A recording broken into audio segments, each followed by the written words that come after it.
Hello, good afternoon. Maximize your zone. I promised you a lunchtime chat today.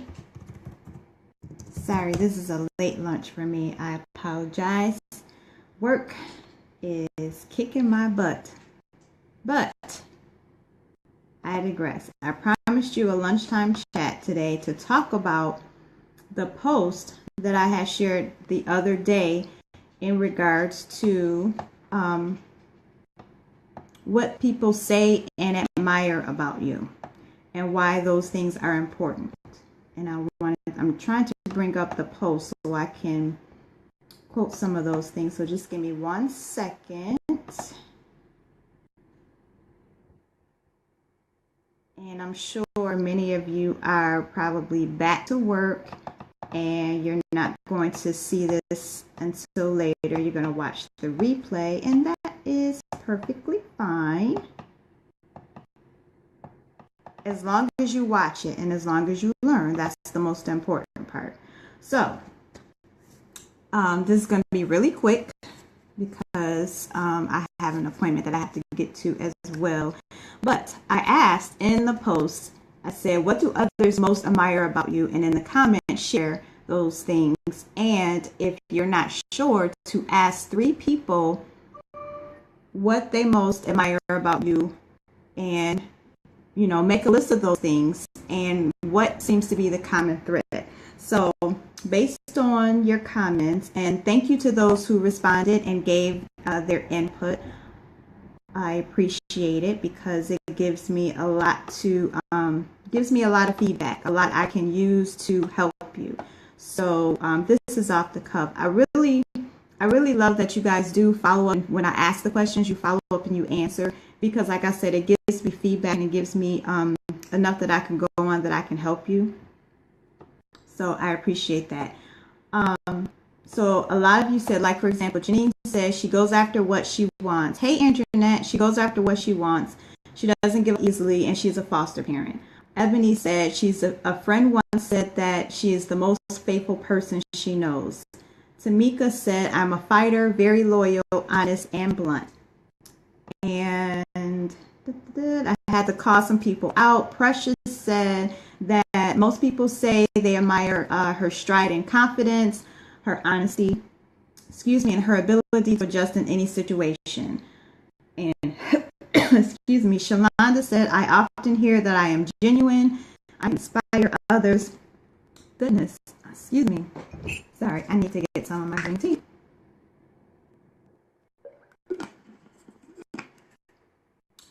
Okay, I often hear I'm genuine, I inspire others, and a good mother. I take pride in living up those attributes. And Lashana said her determination, her drive, loyalty, and honesty. Lauren said her helpful attitude, her genuine personality, and her spunk. And Latoya said her helpfulness, realness, and her saving tips.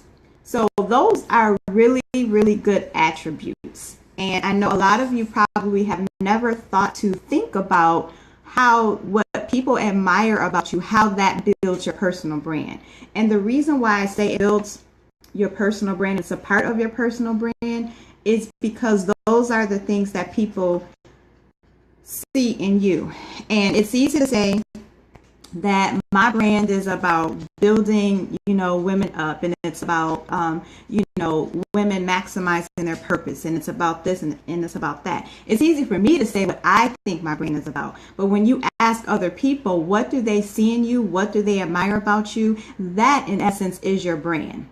And that's a hard pill to swallow, because a lot of the times, you may think you're one way, but the way people perceive you is something different. And I know I'm going against the grain when, I don't follow the rules. I go against the grain. But when people say someone else's perception is not your problem, that's true in a sense. But when you're building a business and building a brand, that is not true, because your brand is for other people. You are looking to build a brand that's visible, that's helpful, that is going to get the attention, is going to get revenue, is going to get clients, etc.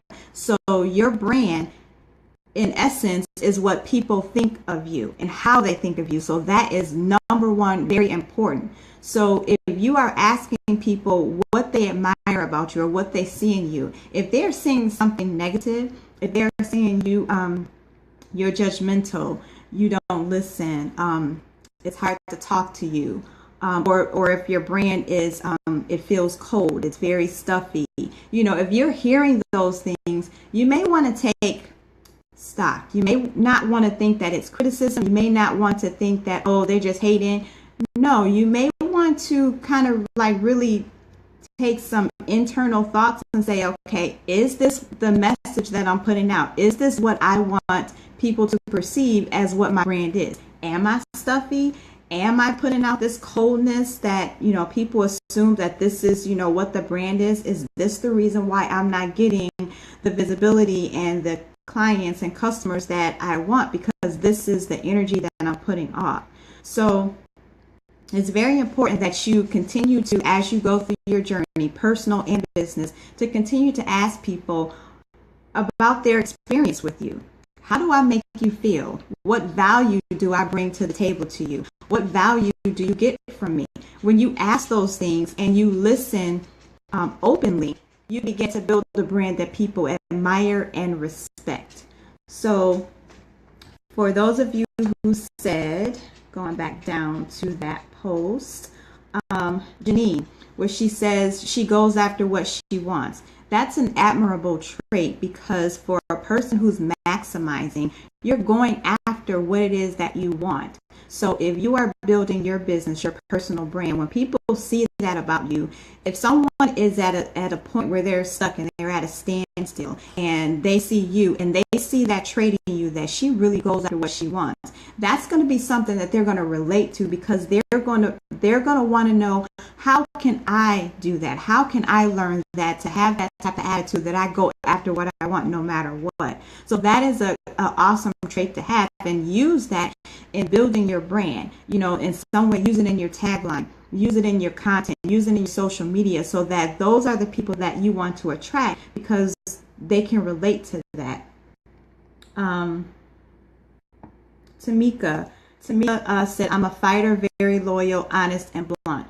Being a fighter and being very loyal, honest, and blunt in your line of business as a real estate agent, those are very, very very important traits to have, because you have basically people's life in your hand. When you are showing homes, they're investing, they're taking root, they're putting down roots in a home, in a city, in a town, wherever. So that's a very huge investment and a very huge decision. So you putting in your brand, letting them know that you're very loyal, that means you're going to be with them no matter what. You're honest. You're going to be upfront with them and tell them, this may not be the house for you. This house has, XYZ, wrong with it, etc. A fighter, you're going to fight for what it is that they want, to make sure they get what they need. Those are very good traits that you need to have, and implement those into your strategy in building your brand, because it builds you up as a real estate agent. Going down the line, where Precious said, hopefully I didn't skip anybody. Precious said that people admire her confidence, her honesty, and her ability to adjust in any situation. That's like that last one, the ability to adjust to any situation, is definitely a positive thing and a positive admiration, because as a coach yourself, that's something that you need to have as a coach. You need to be able to adjust to different people, different attitudes, different situations, different stories, all different types of things. You basically need to be a chameleon in that sense. So if someone is telling you that you're able to adjust in those situations, that's something also that you need to take and build around that in your brand and in your personal brand. LaShawna says her determination, her drive, her loyalty, her honesty, your drive, your determination and your drive. Again, important traits that people are picking up from you, because in your line of business, also as a coach, helping women transition from going from, working full time to transitioning into entrepreneurship, you yourself have to have that drive and determination, because you are leading them to that destination. So if you don't have the determination and drive, how are they going to get it from you? So that, again, is a part of your personal brand, a part of your personal strategy. So I hope that this is, what I'm saying to you is like really helping you, so that you understand and kind of get in the hang of why taking the things that people say about you and your brand, whether positive or negative, has a direct impact on your personal brand and your business.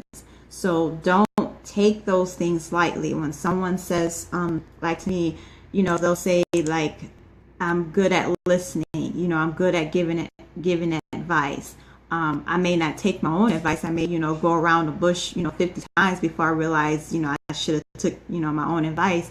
But when someone says those things, you have to listen and listen to what they're saying, and then dig deep and then ask the question. Don't be afraid to ask the question, why do you feel that way? What makes you say that? Because then that gives you more clarity on how you can move forward. It gives you clarity, and it gives you content to put into your marketing. It gives you content to put into what you say on social media. It gives you content to put into your business, your business strategy, how you're attracting your clients, how you're attracting the people who are relatable to you, who will invest in you. So you have to make sure that you're asking those questions and taking it in, positive or negative. If it's negative, don't get upset and be like, well, I don't know why she said that. I'm not that way at all. I'm a really nice person. People think I'm mean, this and that. Prime example, I don't sometimes realize if I'm sitting, watching something or listening, I don't realize that I have a mean look on my face. Anybody who knows me, I'm not mean at all, unless you push me, then that's a totally different story. But I'm usually nice, friendly, laugh, smile, whatever. But when I'm listening intently, I don't realize that I have a mean look on my face. That may deter some people. If someone who doesn't know me, they may assume that I'm not approachable, I'm not mean. So I've been told, smile sometimes. Why you have that mean look on your face? So now I'm aware that sometimes I have to change the look on my face when I'm listening, when I'm talking or something like that, so that people will not think that I'm not approachable or that I'm mean or anything like that. So when people are giving you feedback, don't think of it as someone is hating on you or someone doesn't like you or someone is, whatever. Take it in and process the information. Again, whether it's right or wrong. If you know that, oh, that's just pure hate, they're saying that to be, spiteful, then toss it with a grain of, toss it like a grain of salt. But if it's something that you can really use to build yourself up, to build your brand, then use it to the best of your ability and change things around to make it better. Because again, your business brand is what people perceive, how you make people feel, what people think of you. And it's also it will guarantee referrals for people saying, oh, I had an awesome time. The customer service is great. I always feel warm and welcome when I talk to her. I always feel warm and welcome when I go to that store, whatever the case may be. She's very knowledgeable, XYZ. When people say those things about you, that carries. Those words and those referrals, it carries. So those are the things that you want to pay attention to and listen to and act on. So I hope that helped. This was like 10 minutes, so I hope that helped you. And if you have any questions, feel free to comment on this video. Shoot the question in the group and let me know, and I can help you the best way that I can. And if not,